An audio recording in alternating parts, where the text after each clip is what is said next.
This episode is brought to you by the Denver Art Museum.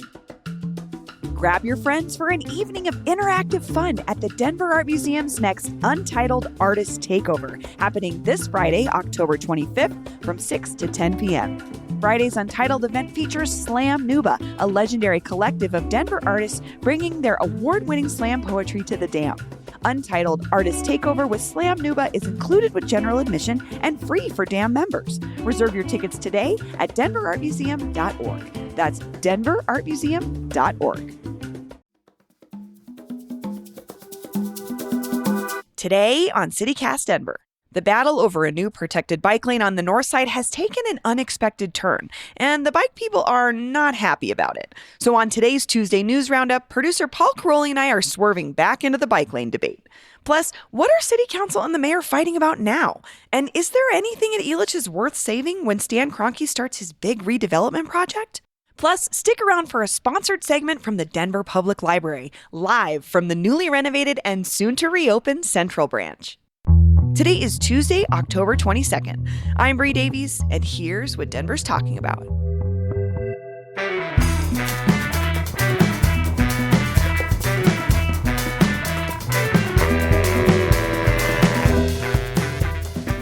Hey, before we get started, I just want to say thank you. Our fall member campaign wrapped up yesterday, and we saw such an awesome outpouring of support from you guys, and we're super grateful.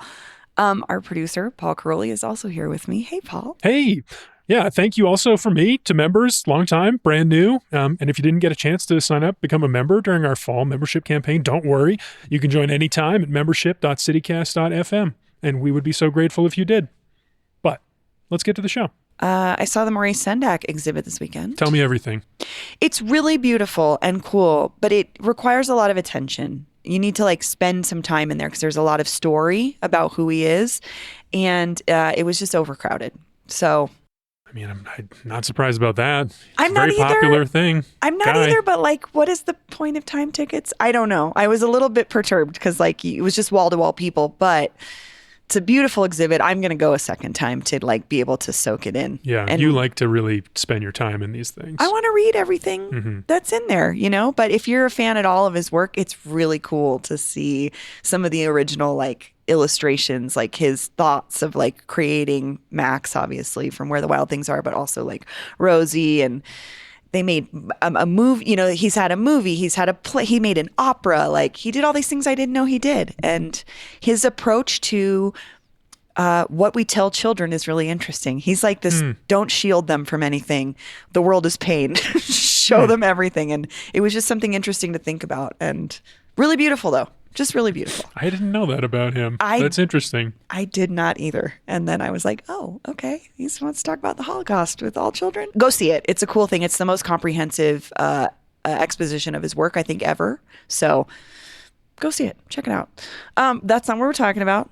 We're going to start with the budget battle, the battle over the city budget. We're going to talk about this pretty quickly because we have Mayor Mike Johnson coming in later this week, and we're going to ask him directly about sort of the fight over some of these things in the budget. But where are we with the budget right now, Paul? I would say we're still pretty early. So again, yeah, we'll talk about it later when this gets a little bit, hot. But right now, the mayor's put forth his budget. He did that a few weeks ago. It's $1.7 billion or something. All sorts of, it's the whole budget for the whole city. And then City Council came back and they were like, what if we did this instead?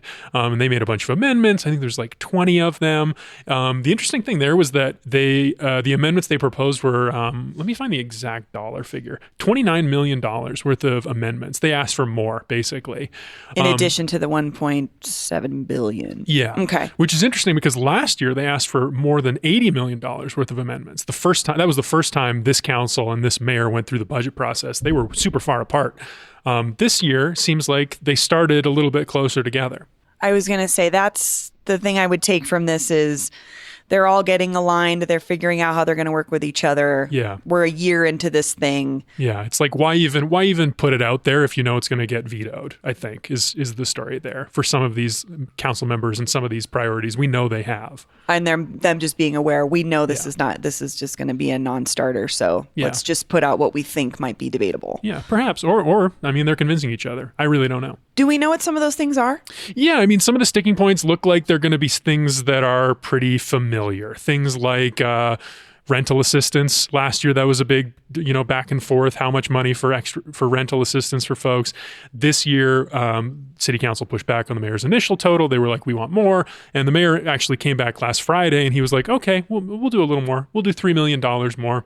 But then there was also pushback from like Amanda Sawyer on how much money the mayor set aside for Colfax businesses during the construction of the bus rapid transit project. Which seemed like not very much. Yeah, well, I mean, who knows what the right amount is, but they're fighting over it. And she said it wasn't enough. And then he came back and he was like, okay, we'll do a little bit more. We'll do another $1 million. She's really staked herself on this particular project, if I'm remembering correctly. Like she's really gone to bat for the businesses in her district. I mean, I think that one's interesting too, because the timing around this natural grocers crime situation on that exact strip, like when that strip has already been struggling for the last 6 months or a year or so, and then we're going to get construction, like it is absolutely the time to help out some of these businesses. That's a big retail space to be empty too. This is not just like one of those smaller storefronts. So I agree. Could this be? Yeah, and the mayor, he does not want to see local businesses go down. Like natural grocers, you might think of it as a big change, founded locally. And like he was so proud of the 16th Street Mall project not killing any local businesses. And here we're seeing it on Colfax already. And it's just like, he doesn't want that. Yeah. Another big fight was the Denver Basic Income Project, right? Yeah, I think we were expecting this after their first year results. They published their report. They had gotten, I think, $4 million from the city over the first few years for this, what they call a pilot project. They're doing an experiment with some researchers from the University of Denver to give out money, just straight cash to people. No strings attached, no requirements for how you use that money. Yeah, but they published their first results earlier this year, and it was not as impressive as I think some people were hoping, not as impressive as what the mayor was hoping. And he, in his initial budget, he was like, no more money, we're done. And then council came back and they were like, but what if we did? And he's pushing back again. So it looks like that's going to be a real battle. I'm excited to talk to him about this just because the Denver Basic Income Project and the rental assistance, these are all part of this bigger conversation to me about housing and our approach. And he has made that the cornerstone of his administration is housing. So I'm curious to hear from him why he does or does not see those things fitting into this bigger conversation about housing. Yeah, I would like to know what kind of results would have been persuasive in this case. Like what would have been a successful What did he need to see to believe? Anyway. But we'll see. We're going to ask him ourselves. Yep. Still a few weeks to go in that. They're going to be more back and forth. They won't sign anything till November. Okay. So we've got some time.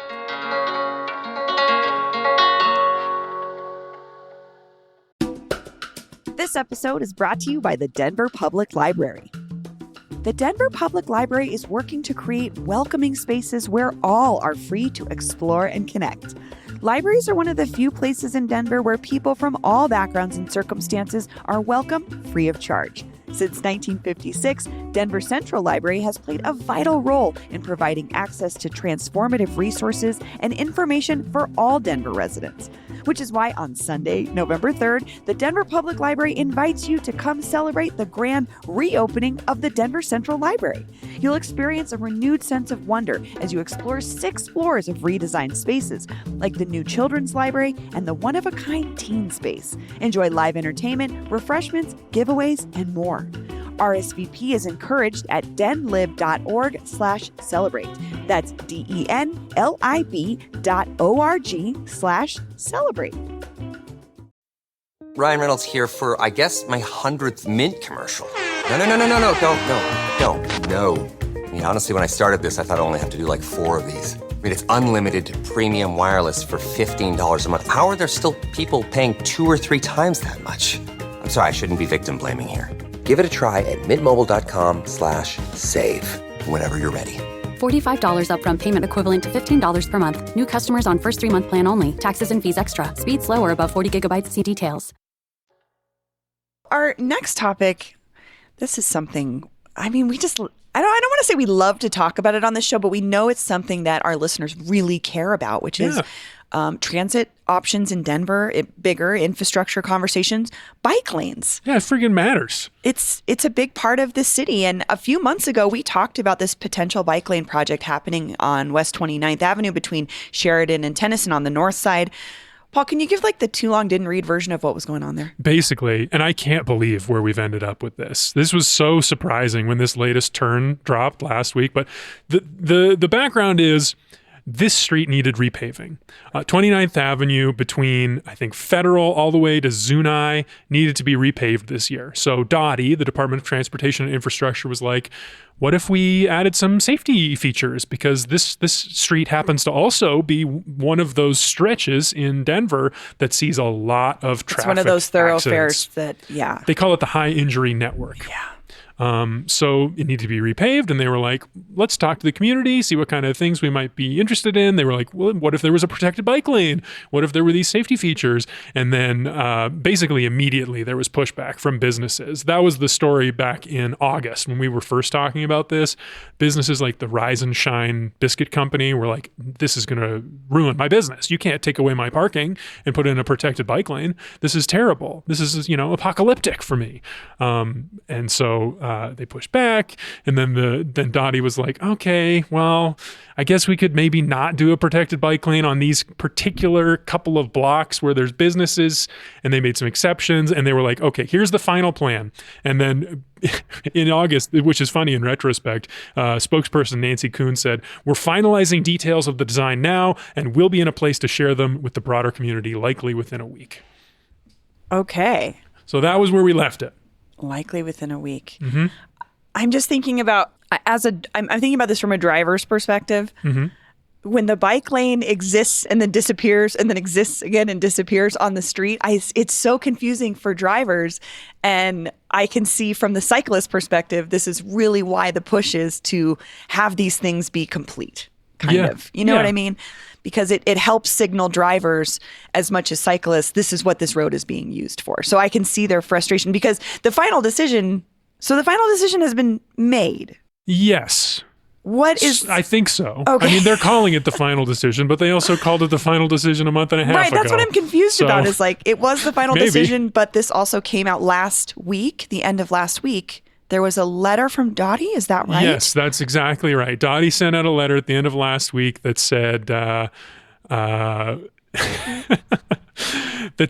there will be no protected bike lane between Sheridan and Tennyson. This section of this bigger project. Yes. And so this letter came out and all the bike people were like, no, we've been looking forward to this protected bike lane all year. You promised us this. But when you look at the letter, it's actually like, and you look at the map, but Sheridan and Tennyson is about a third of the street that they were talking about initially. Sure. And the other 2/3 still looks like it's going to have this protected bike lane, except for that one stretch where there's businesses. It's definitely going to be patchy. I have no idea what it's going to feel like to be on this street. I feel for the cyclists in this moment because that patchiness is like, it just makes it tougher. Yeah. For cyclists to be able to be safe when drivers who they're sharing the road with don't know what's going on. I mean, I was just driving through. I was at Trader Joe's over Governor's Park the other day, and there's this part where the street disappears and the bike lane. There's like you have to turn, but it looks like you're driving into the bike lane and you're trying to do the right thing. And I imagine I'm just seeing this come to fruition, and I see the frustration. But what I found interesting was there was this letter, in the letter from Dottie, it says, the final design, in bold, reflects the community's desires. Do you think that that's what the bicycle lobby feels, that the community desires are being reflected? Well, it depends who's part of the community. Right. I guess. I mean, if it's the broader community of Denver and like our transit goals and our safety goals, you might say, not so much. But it really depends on how you look at it. Because like the city wants people to be riding bikes more, being more multimodal. The city wants to be safer. Right. But once you get really down into the details and you look at like specific properties and specific businesses, then on this exact street, you're like, how do you weigh that? And what this revealed is, I mean, there's this one particular person who I think is important to talk about. This is something 9 News reported on in early October. Yes. There's a woman named Alicia Wilkinson who lives on this street. Okay. She has a young son. Her and her husband have lived there for 12 years. She says that this bike lane would cause a significant problem for her family because they would have to start parking a block away from their home, because the bike lane would have Gone in taken front of their away house. their street parking. Okay. And so she's like, well, for me pushing a stroller every day, walking a block, getting groceries, carrying them back to my house, that's a huge problem for me. I've lived here for 12 years. I just want to be able to park in front of my house.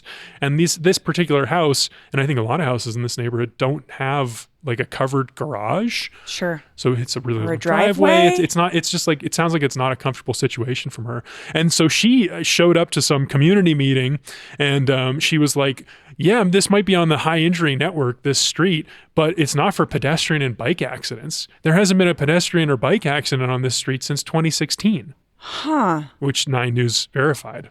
Really? Yeah. Isn't that interesting? That is interesting. I mean, I guess I see both sides here as a parent too.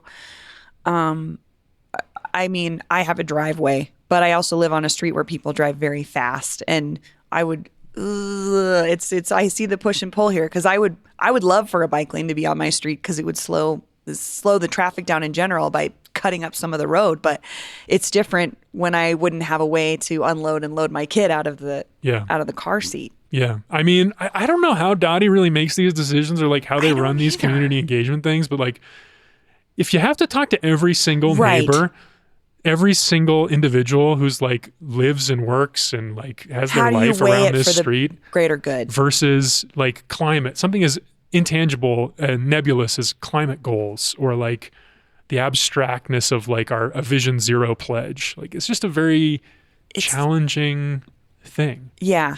And I don't know I don't know what the answer is there. Yeah. That really is true. Tell you what's not the answer is to do what they did ahead of this community meeting. Yeah, This was another funny detail. The timing of this seemed not great. This is another thing 9 News flagged. It was kind of buried in this article, but it was just hilarious to me. But Alicia Wilkinson and the other neighbors, I'll just quote from it. Wilkinson and other neighbors have a meeting scheduled with the officials from the Denver Department of Transportation and Infrastructure next week. This was in like mid-October, like right ahead of when construction was supposed to start.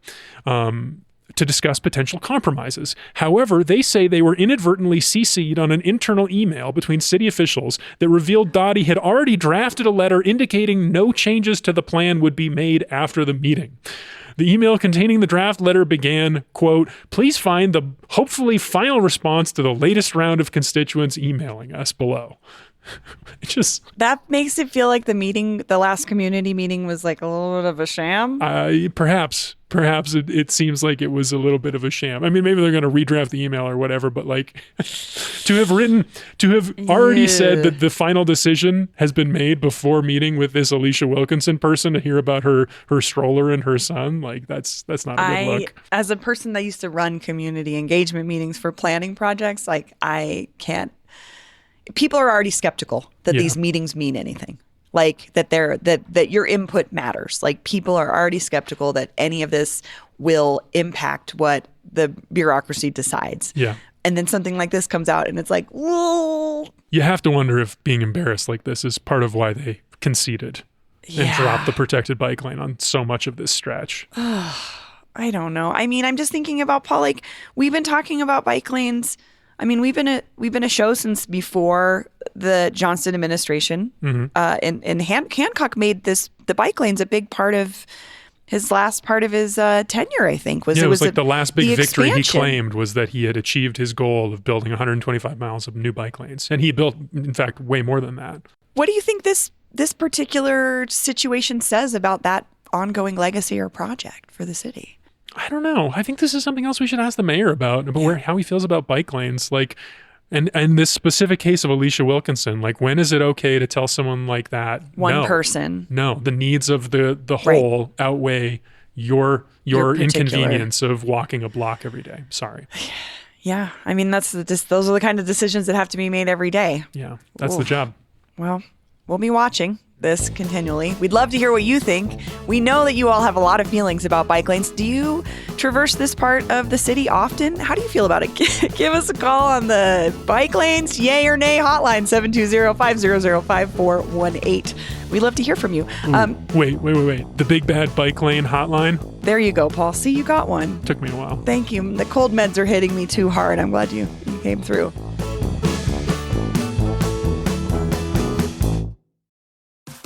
This episode is brought to you by Opel, the first over-the-counter daily birth control pill available in the U.S. Opel is FDA approved, full prescription strength and estrogen-free. Plus, there's no prescription needed. Finally, the days of needing a prescription for birth control are over. Opel is available online and at most major retailers. Take control of your health and reproductive journey with Opel. Birth control in your control. Use code BIRTHCONTROL for 25% off your first month of Opel at opel.com. Oh, it's such a clutch off-season pickup, Dave. I was worried we'd bring back the same team. I meant those blackout motorized shades. Blinds.com made it crazy affordable to replace our old blinds. Hard to install? No, it's easy. I installed these and then got some for my mom. She talked to a design consultant for free and scheduled a professional measure and install. Hall of Fame son. They're the #1 online retailer of custom window coverings in the world. Blinds.com is the GOAT. Shop Blinds.com right now and get up to 45% off select styles. Rules and restrictions may apply. We love to hear from you, our brilliant and hilarious listeners, and hear what you're talking about, what you're thinking about, your responses to things that we've been talking about on the show. We've got some. What do we have? Paul? I think we got time for a couple. We got some questions. Okay. How about this one? This is a text from a listener. Hi, CityCast. I was wondering about the Elitch Gardens Cronky redevelopment. I hope they save the big white and red Elitch's Tower. It's a neat feature of the city skyline and would be an incredible public amenity. So this is in reference to the big, redevelopment proposal that City Council is voting on tonight. It'll be over by the time you all hear this. Yeah. Who knows what'll have happened? I mean, I have to say, I'm with this listener in that I hope we save a piece of the Elitch's experience existing there. I don't know if I feel that same way about that particular tower. I don't know. I mean, it's iconic for sure. I think I've seen some renderings that show the Ferris wheel. Yes. Or no, the merry-go-round. The merry-go-round. Oh, which is, that's nice. You can imagine that in a neighborhood. That would be like a cool That's something feature. that used to exist in public parks. Yeah. So I could see that fitting into their big parks project that they're promising with this redevelopment if it goes through. Yeah. I mean, you know me. I would like us to nationalize the Twister 3, the People's Coaster. I mean, I'm with you in that that coaster has been through so much. It's time to preserve it. Mm-hmm. It would be cool to have a roller coaster in the middle of a public park also. Oh, yeah. For the people. Owned by the city. It'd be amazing. This is a good question to just watch as this project goes on. If it gets the green light, we'll see what they save. All right, let's do one more. This is a text from Peter from Upper Downtown. I'm already going to say I have no idea what the answer would be, but Peter says, my friends and I want to buy a deep fried turkey for Thanksgiving this year from some local organization, maybe a firehouse. Do you all know of any place doing this? Do you? I have no idea. All I know is deep fried turkeys are super dangerous to make. Like there's really? all those Damn. compilation videos of people doing deep fried turkeys at home and setting their house on fire. Oh, that sounds good though. So I have to tell you, I didn't know that maybe local places do this. So I do know when we do Thanksgiving, like sometimes our Thanksgiving is up in the air because my mom works in a hospital, so she's not home. And we'll often get takeout Thanksgiving from Poppy's. So maybe they will do a deep fried turkey. I don't know. Yeah. Your guess is as good as mine, Pete. How about this? Here's what we can do, Peter. In our newsletter, Hey Denver, we'll do some like Thanksgiving prep. We'll do some like who's doing what for Thanksgiving stuff. Oh, we definitely will. I know Peyton's on top of that. Where to get like if you want to get a really nice turkey dinner from a restaurant you like, and I bet someone out there's doing fried turkey. Probably. We'll find out for you. We'll do some digging. All right, let's call it there for today. We've got one more thing, just a really fun sponsored segment from our friends at the Denver Public Library. Oh man, what a fun trip we took to the new downtown Central branches. We got to get a little sneak peek of their renovations. It looks beautiful, and we get to hear all about it. So stay tuned. One more time, the Big Bad Bike Lane Hotline is open, always, 720-500-5418. Again, that's 720-500-5418. Thanks, Paul. See you next time, Bree. Now, please enjoy this sponsored segment with Rachel Fuel, the director of the Central Library. Hi, Rachel. Hi. We've talked to you before. Yes, Maybe we have. That's fair to say. We were here last time to see the unveiling of the new children's area, but now we're here to see the rest of the show. We're opening the whole building on November 3rd. And it's been several years since the public's been able to access most of this space, right? Yeah, so we closed the building for COVID, and then we've remained open in kind of smaller pockets on the first floor throughout. So we've been closed, though, just for this last stretch of construction, totally closed. can still do a little bit of service at our 13th Avenue window, but we will be fully open, the whole building, every floor you used to love, you'll be able to get back to on November 3rd. So right now, there's still like some construction and safety things around, but I guess should we just go in and see what it looks like? That would be awesome. I can't wait for you guys to see it. Okay, So- Joe's going to let us in. Construction entrance. Thanks, Joe. I know. So we're on the front side. We're on the Broadway main Broadway side. side. Haha, Joe has the magic card to get us in. Okay. Here we are. We're here. So we'll approach like we're coming in the Broadway entrance. Okay. I mean, right away, I'm seeing way more glass. And what has changed? Tell us what we're seeing, Rachel. I was glad to get your initial It's beautiful. read on what you're seeing. Yes, we've added 2 grand staircases, one on the east side, one on the west side. They are thinner than our former hallways that we had connecting each side of the hall. So you can see more clearly the Ed Ruscha mural. So we can see that goes along the whole border of the Schlesman Hall. And on the west side that we're looking towards is the sunset. Okay. And then if we turn around to the east side, we are hidden, but if we scoot a little bit, we can see the sunrise. And will you tell the us mural. again, this is a mural by... This is Ed Ruscha, Okay. who is a famous Western artist. So that's part of the retaining of Yeah. what you may be familiar with if you've been here before. exactly. So But- this mural is the 1% to art from our 1995 build of this renovation. So Okay. the Michael Graves portion of the building that we're standing in. I have to say, though, for as much as I can see the newness, if you loved the old building, you're still going to love the feeling of it in here. It's hard for me to describe. I was a kid when that opened, I was 15 when the Michael Graves part opened, and it was so grand and like kind of unbelievable that this was our library, and it still has that feeling, which I love. So glad. I'm glad it retained that feeling for you. Yeah. We really, really tried to keep all the postmodernism Totally. elements from Michael Graves. And really, you'll still find the bird's eye maple and feeling really warm within the building. We've retained a lot of those Mediterranean hues from Michael Graves. So really trying to add on rather than detracting from this space at all. I love that. I love those like sort of postmodern color schemes from the 90s that are just evoke so much good feeling. We're entering the space that we're calling the Commons. Okay. So this is kind of the library vibe you'll find within the Central Library. If you're just popping in, you're maybe live in the neighborhood, you work downtown, you do want to come over here for a lunch break or to bring your laptop and work for a while. This will be a great space. We don't have all of our furniture set up, but we're starting to. But you can see there's little clusters of areas where you can maybe meet a friend and chat, or like you said, just like maybe come here and work for a little bit. Yeah, and we've modified a lot of our exterior too, so it's a lot more accessible for folks. We used to have a really steep grade out the front to the Broadway side. Oh, yeah. That was really hard if you were using a wheelchair, if you were pushing a child in a stroller, or for all of our book carts. It was terrible. So really, we remedied a lot of that and put in more, I think, better accessibility paths. So that's one of the improvements or renovations that like you won't see, Yeah. but you'll experience. It's one of those things that when it's working, nobody notices. Yeah. Right? You're talking about before the grade was like sucked. And if you were trying to, the grade matters when you're using a wheelchair. This is like you can roll right in. What else did you change, or what else maybe would someone not notice right away in this renovation, but will ultimately make their experience at the library way better? We have made many, many improvements on a lot of the infrastructure. So, yeah, those layers of the building you don't think about at all. All new public restrooms, Awesome. all new elevators. We modernized every one of our 6 elevators. So we have improved a lot of things where we have been reported on in the past. So there'll be a lot better. of smoother, all kinds of things to use that, again, you wouldn't necessarily notice, but will make your experience way better. Yeah. So you're officially opening November 3rd. When can people come in here? What do we need to know?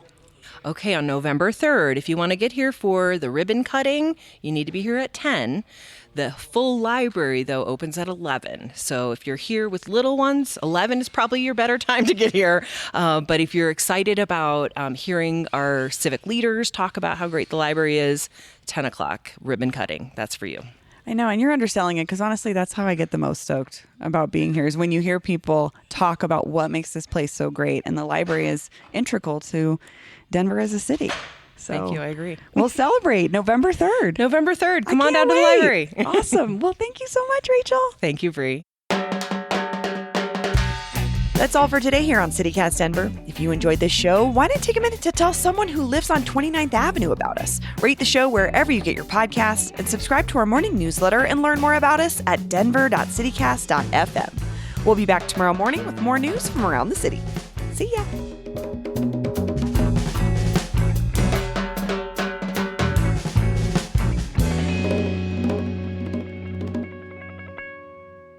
Never too late for a honeymoon.